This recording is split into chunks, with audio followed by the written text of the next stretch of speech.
Everybody, my dear students, आप सभी को राज बायो क्लासेस में बहुत बहुत स्वागत है। तो आज हम फिर से बात करने वाले हैं। आज हम टोटल 35 ऑब्जेक्टिव्स कराएंगे जो कि एग्ज़ाम के लिए बहुत ही इम्पोर्टेंट है। ठीक है, जो 2021 में आने की संभावना है।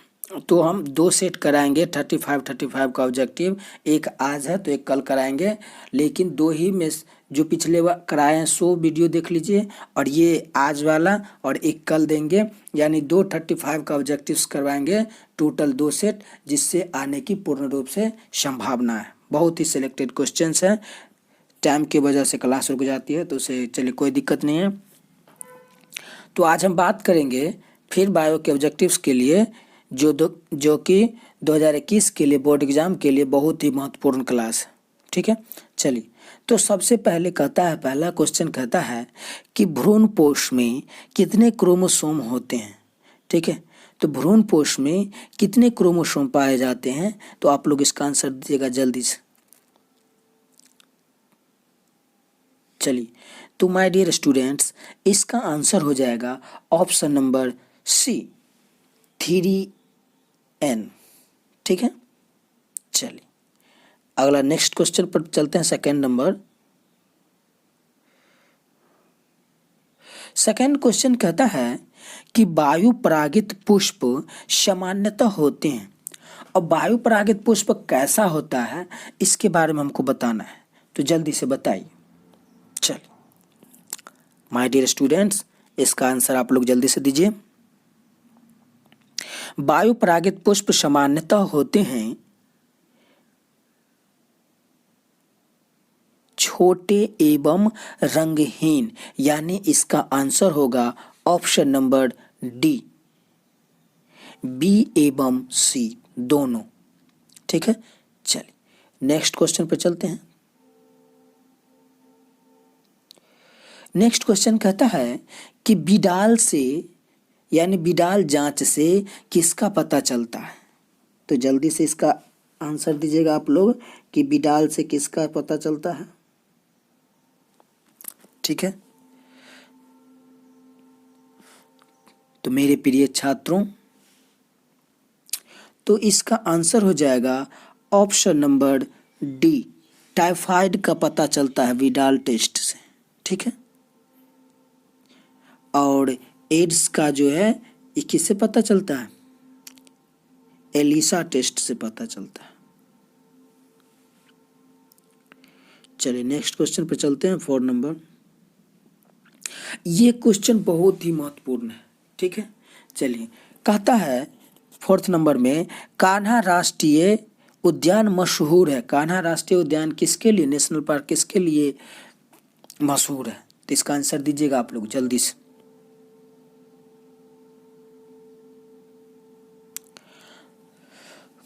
माय डियर स्टूडेंट्स, तो इसका आंसर हो जाएगा ऑप्शन नंबर डी, तेंदुओं के लिए। ठीक है, चलिए नेक्स्ट क्वेश्चन पे चलते हैं।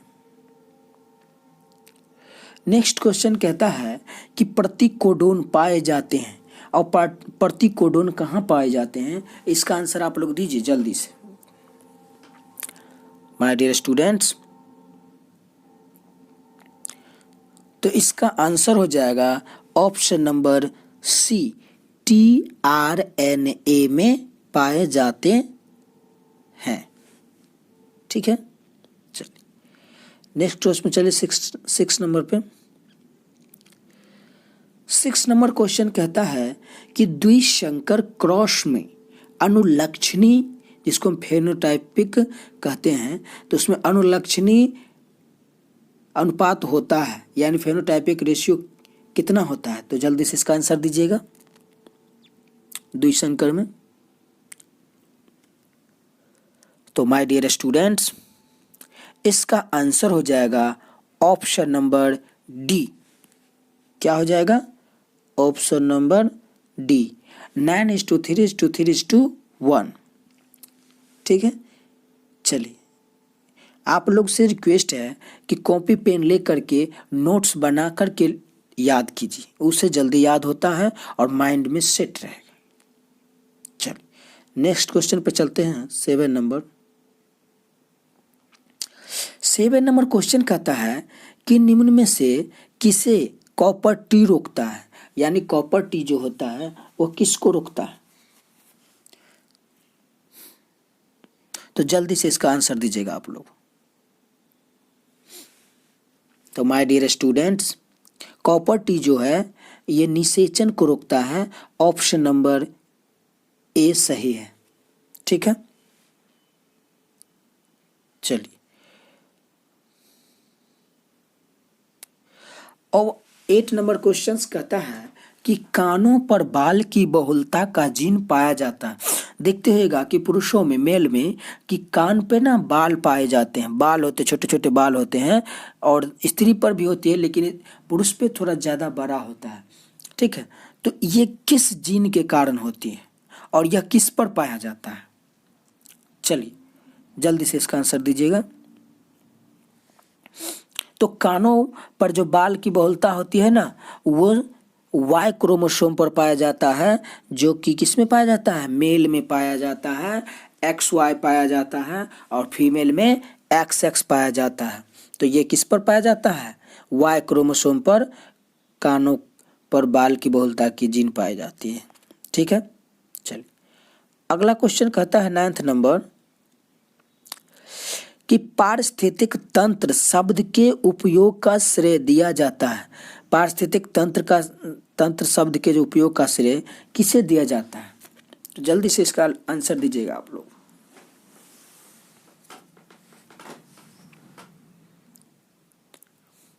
तो माय डियर स्टूडेंट्स, इसका आंसर हो जाएगा ऑप्शन नंबर सी, टॉन्सली को दिया जाता है। ठीक है, पारिस्थितिक तंत्र शब्द के उपयोग का श्रेय किसे दिया जाता है, टॉन्सली को दिया जाता है। Option number C. चलिए अगला क्वेश्चन कहता है 10th नंबर,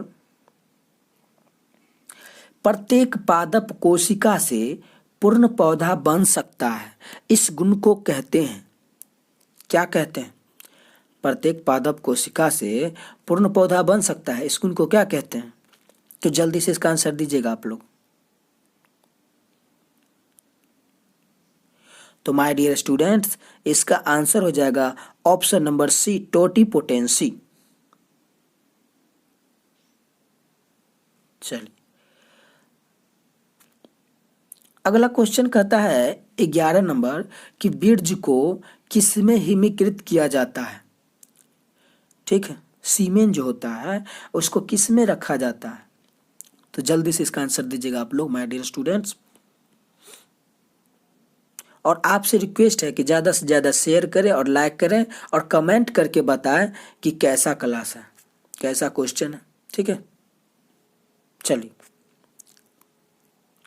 तो इसका आंसर हो जाएगा नाइट्रोजन में, तरल नाइट्रोजन में रखा जाता है, लिक्विड नाइट्रोजन में। ठीक है, चलिए नेक्स्ट क्वेश्चन क्या कहता है देखते हैं। कह रहा है कि निम्नलिखित में कौन सी बीमारी मुर्गियों में होती है। ठीक है, तो इसमें से कौन सी बीमारी है जो मुर्गी में होती है। तो जल्दी से इसका आंसर दीजिएगा।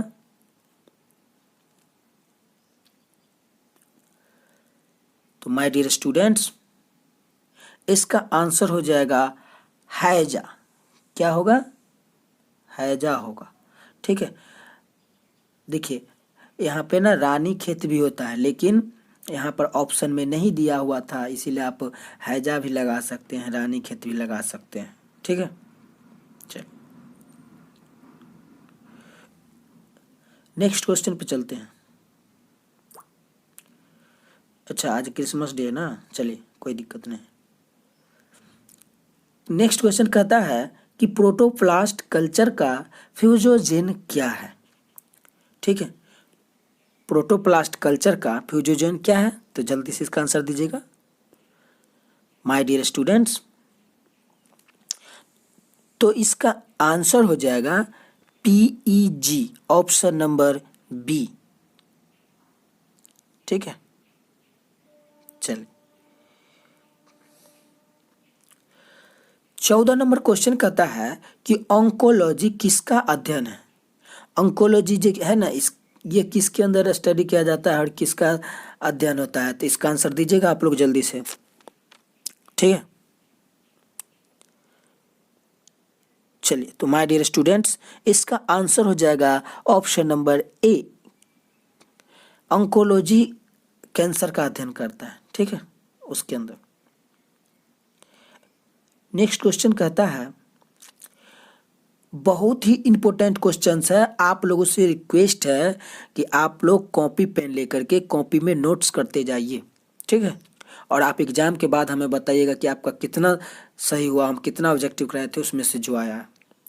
तो कहता है नेक्स्ट क्वेश्चन कि इडली एवं डोसा का आटा किस सूक्ष्म जीव के प्रयोग से बनाया जाता है। इडली और डोसा जो बनता है उसमें एक सूक्ष्म जीव का प्रयोग किया जाता है, वह कौन सा सूक्ष्म जीव होता है, तो जल्दी से इसका आंसर दीजिएगा आप लोग। तो माय डियर स्टूडेंट्स, इसका आंसर होगा ऑप्शन नंबर डी, ईस्ट में। ईस्ट का प्रयोग किया जाता है, ठीक है ना। और लैक्टोबैसिलस जो होता है किस में होता है, दूध, दही, ठीक है। चलिए, 16 नंबर क्वेश्चन कहता है कि टी आई प्लाज्मिड किस में पाया जाता है। अब टी आई प्लाज्मिड किस में पाया जाता है वो आप लोग आंसर दीजिए फटाक से। तो माय डियर स्टूडेंट्स, इसका आंसर होगा एग्रोबैक्टीरियम ट्यूमीफेसियंस में, ठीक है। तो इसका आंसर होगा ऑप्शन नंबर ए। और आप लोग कमेंट करके जरूर बताइएगा कि कितना सही हुआ 35 में से, ठीक है। 35 में से कितने सही हुए। और आप लोगों के ऑब्जेक्टिव एक सेट और कराएंगे, उसके बाद अति लघु, लघु और दीर्घ भी कराएंगे, ठीक है। चलिए, देखिए कहता है अगला क्वेश्चन कि एगारोज किससे प्राप्त किया जाता है। अब एगारोज किससे प्राप्त होता है ये तो आप लोग जानते ही हैं, ठीक है। तो जल्दी से इसका आंसर दीजिएगा। तो माय डियर स्टूडेंट्स, इसका आंसर होगा एगारोज किससे प्राप्त किया जाता है, तो इसका आंसर होगा ऑप्शन नंबर ए, समुद्री घास से प्राप्त किया जाता है एगारोज, ठीक है। चलिए, अगला क्वेश्चन कहता है कि यौन संचरित रोग है। यौन संचरित रोग जो है किससे होता है।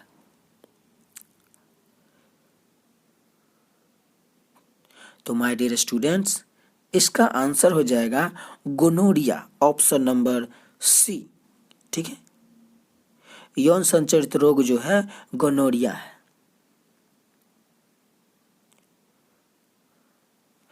चलिए, अगला क्वेश्चन, नेक्स्ट क्वेश्चन कहता है कि आनुवंशिक कूट में कितने कूट होते हैं, ठीक है।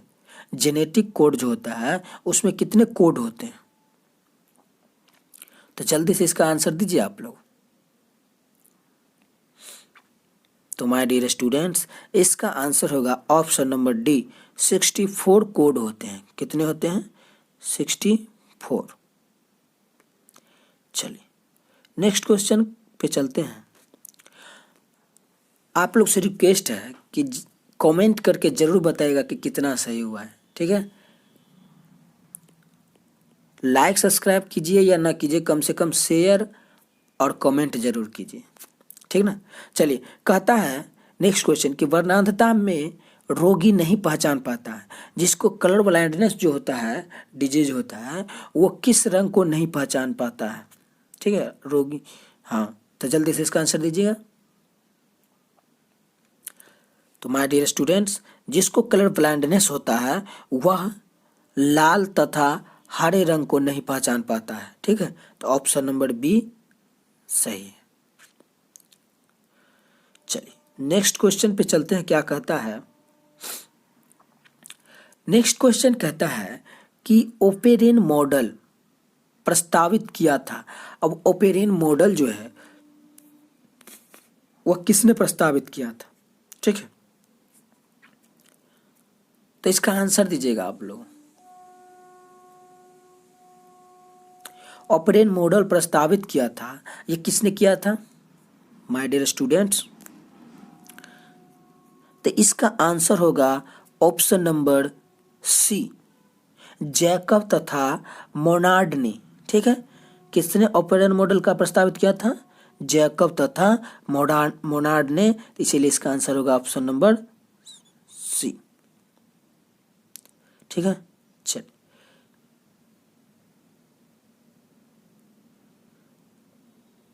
देखिए अगला क्वेश्चन कहता है, नेक्स्ट क्वेश्चन कि इकिडना है। अब इकिडना क्या है? ऑप्शन नंबर ए में कहता है योजक कड़ी, बी में कहता है अवशेषी अंग, सी में कहता है विलुप्त कड़ी और डी में कहता है नन ऑफ दीज, इनमें से कोई नहीं। तो अब आप ही लोग बताएगा कि इकिडना क्या है। इकिडना जो है एक योजक कड़ी है, यह जोड़ने का काम करता है। ठीक है, तो इसका आंसर हो जाएगा ऑप्शन नंबर ए। ठीक है ना, इकिडना जो है यह योजक कड़ी है, यह ना एक दूसरे को जोड़ने का काम करता है। ठीक ना,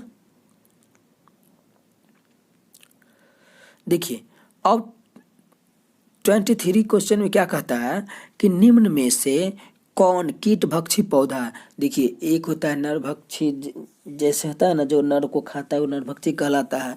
उसी तरह से जो कीट को खाता है वो कीटभक्षी कहलाता है। तो उसमें पौधा भी है जो कीटभक्षी होता है, तो वह कौन पौधा है जो कीटभक्षी होता है? ठीक है, तो इसका आंसर दीजिएगा आप लोग जल्दी से। चलिए माय डियर स्टूडेंट्स, जल्दी से इसका आंसर दीजिए आप लोग।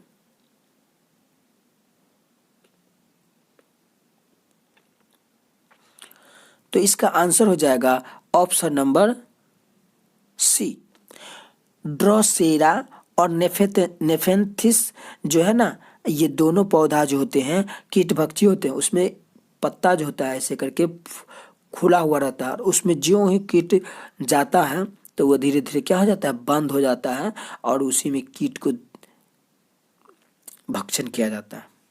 ठीक है, तो इसका आंसर होगा ऑप्शन नंबर सी। चलिए नेक्स्ट क्वेश्चन पे चलते हैं। नेक्स्ट क्वेश्चन कहता है कि शुक्राणु जनन का नियंत्रण किसके द्वारा होता है? एस्पोरोजेनेसिस जो होता है, सेमिनेशन, तो शुक्राणु जनन का नियंत्रण किसके द्वारा होता है? सेमिनेशन। ठीक है, तो जल्दी से इसका आंसर दीजिएगा आप लोग।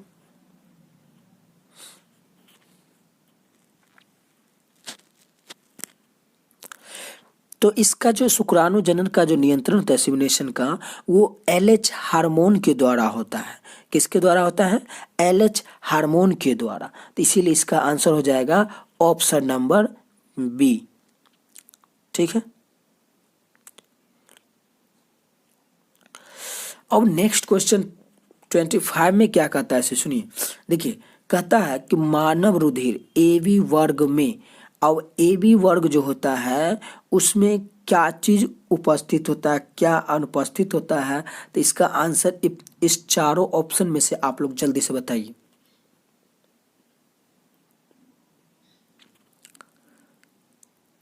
तो मानव रुधिर जो होते हैं ना, मानव रुधिर AB वर्ग में क्या होते हैं? एंटीबॉडी अनुपस्थित होते हैं। क्या होते हैं? एंटीबॉडी अनुपस्थित होते हैं। इसीलिए इसका आंसर हो जाएगा ऑप्शन नंबर बी।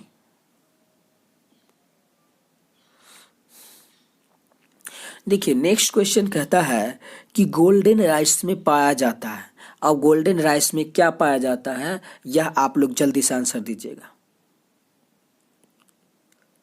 तो my dear students, golden rice में विटामिन ए पाया जाता है, इसीलिए इसका आंसर होगा ऑप्शन नंबर ए। ठीक है, चलिए नेक्स्ट क्वेश्चन पे चलते हैं। आप लोग साथ इसको नोट करते चलिए। ठीक है, चलिए कहता है कि मेंडल ने प्रस्तावित किया था। और मेंडल ने क्या प्रस्तावित किया था, जल्दी से इसका आंसर दीजिएगा।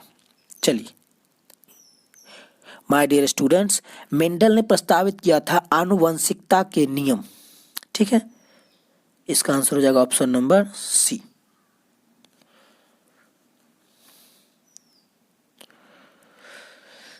चलिए अगला क्वेश्चन, नेक्स्ट क्वेश्चन कहता है कि मिट्टी को उपजाऊ बनाने में सहायक होती है। मिट्टी को उपजाऊ बनाने में क्या चीज सहायक होती है? इसका आंसर आप लोग जल्दी से दीजिएगा मेरे प्रिय छात्रों जल्दी से इसका आंसर दीजिए।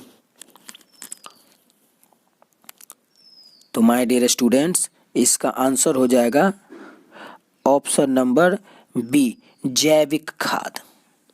जैविक खाद जो होता है मिट्टी को ना बहुत उपजाऊ बनाता है। ठीक है, अब नेक्स्ट क्वेश्चन पूछा। नेक्स्ट क्वेश्चन कहता है कि इनमें से पष्ट विषाणु कौन है। अब पष्ट विषाणु कौन है ये आप लोग बताइए।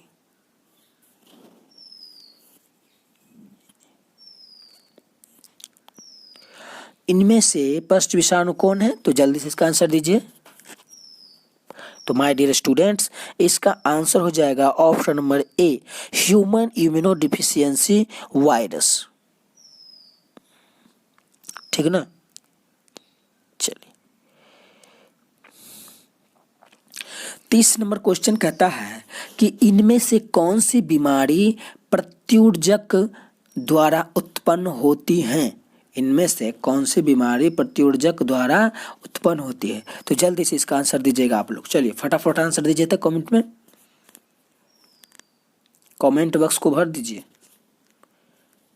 चलिए तो इसका आंसर हो जाएगा ऑप्शन नंबर बी, हे ज्वर। हे ज्वर जो है प्रत्युर्जक द्वारा उत्पन्न होती है, इसीलिए इसका आंसर हो जाएगा ऑप्शन नंबर बी। ठीक है ना। चलिए अब 5 ही क्वेश्चन बचे हैं। ठीक है, और 35 टोटल क्वेश्चन कराने वाला हूँ। और फिर कल एक और आएगी सीरीज जिसमें टेस्ट सीरीज में भी 35 होगा। तो आप लोग कमेंट में बताइएगा कि कितना सही हुआ 35 में। ठीक है, चलिए कहता है कि प्रकाश, रासायनिक, धूम, कोहरा इनमें से किससे बनता है। अभी आप लोग देखते होइएगा कि ठंडी का मौसम है तो सुबह सुबह देखते हो, उठते हैं सो करके तो देखते हैं चारों तरफ कोहरा कोहरा छाया हुआ है। ठीक है, चलिए बताइए तो इसका आंसर क्या होगा। हाँ सही बोले सही बोले। चलिए तो इसका आंसर होगा option number B, ozone PAN एवं नाइट्रोजन डाइऑक्साइड। ठीक है ना, इसी के कारण कोहरा बनता है। ठीक है,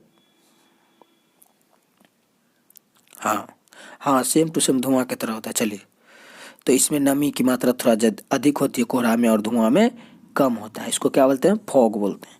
तो ये नहीं कीजिए एक सर, फॉग तो एक सेंट होता है। ठीक है, परफ्यूम होता है। हाँ सही बात है। चलिए अगला क्वेश्चन कहता है कि मनुष्य में हिम अंधता का मुख्य कारण इनमें से कौन से हैं। अब हिम अंधता क्या है, तो इसका आंसर आप लोग दीजिएगा। चलिए जल्दी से दीजिए तो इसका आंसर फटाक से। तो माय डियर स्टूडेंट्स, इसका आंसर हो जाएगा ऑप्शन नंबर ए। ठीक ना, यूवी बीटा किरण का अवशोषण के कारण अंधता का, हिम अंधता का मुख्य कारण। ठीक है, इसका आंसर हो जाएगा ऑप्शन नंबर ए। हाँ ए, ठीक लगाइए सभी लोग। ठीक है ना, आप लोग को जितना बताते उतना करते जाइए, बस एक भी ऑब्जेक्टिव बाहर नहीं जाएगा, ये मेरा गारंटी है। चलिए 33 पर पहुंच गए। क्या कहता है कि वायुमंडल के निचले भाग से शिखर तक वायु स्तंभ, स्तंभ को कॉलम कहते हैं इंग्लिश में, तो स्तंभ में ओजोन की मोटाई किस इकाई में मापी जाती है। ठीक ना, ओजोन लेयर जो है इसकी जो मोटाई जो होती है, थिकनेस ओ ठीक है, तो मोटाई जो होती है वह किससे मापी जाती है। ठीक ना, तो इसका आंसर दीजिएगा आप लोग जल्दी से। चलिए तो माय डियर स्टूडेंट्स, इसका हो जाएगा आंसर ऑप्शन नंबर ए। ठीक ना, डाबसन इकाई के द्वारा मापा जाता है ओजोन लेयर की मोटाई। ठीक ना, और पास्कल इकाई किसकी होती है। हाँ उलट का सही बोला, दाब का होता है। ठीक ना, इसको हम क्या कहते हैं, प्रेशर कहते हैं। हाँ सही, ठीक है। चलिए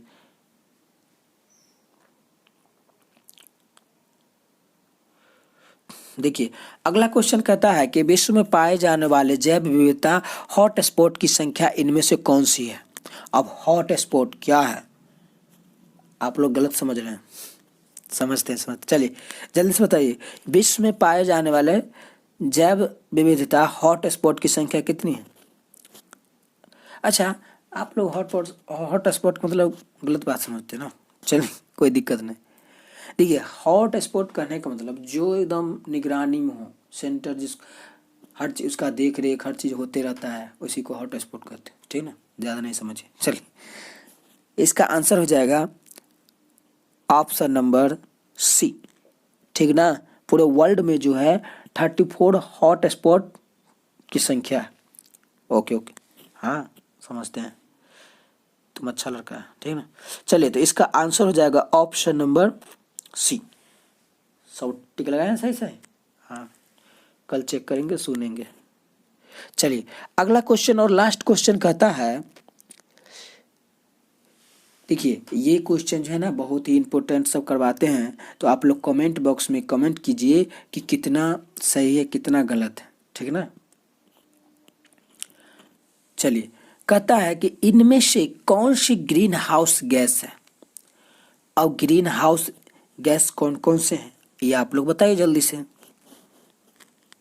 चलिए देखिए तो ऑप्शन नंबर ए कहता है मीथेन, बी कहता है कार्बन डाइऑक्साइड, सी कहता है क्लोरोफ्लोरोकार्बन और डी कहता है इनमें से सभी। तो मेरे प्रिय छात्रों इसका आंसर होगा ऑल ऑफ दिस, इनमें से सभी। ठीक है, चलिए तो इसका आंसर हो जाएगा ऑप्शन नंबर डी। तो इसी के साथ क्वेश्चन समाप्त हुए और आप लोगों से बार बार रिक्वेस्ट करते हैं कि कमेंट में बताइए कि कितना सही हुआ।